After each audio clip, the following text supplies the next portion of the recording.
Andu 6 nimakuite kuumana na murimu wa Kuharwo Gatema kaunti-ini ya Machakos, kuria ningi andu 51 mandikithitio gukorwo magumiirwo ni murimu uyu ihinda-ini ria kiumia kimwe kihituku.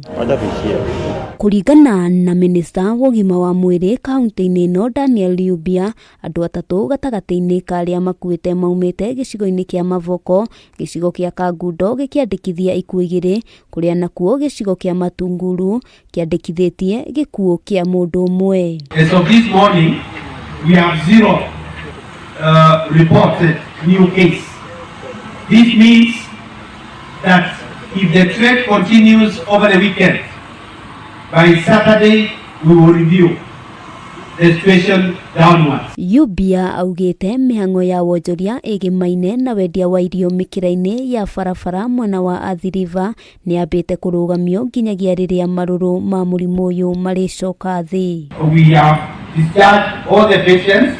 We are remaining with 6, 3 in Mavoko, level 4 hospital, and 2 in Machakos, level 5, and deaths cumulatively.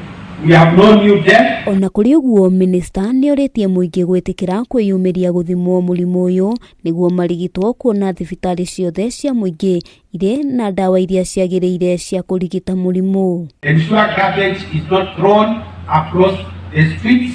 Ensure garbage is taken to the designated areas. And please ensure that if you get any suspected case of cholera, report to the nearest hospital. All our hospitals are on alert. Handu-ini ha Kameme TV, ritwa riakwa ni Wambui wa Njuguna.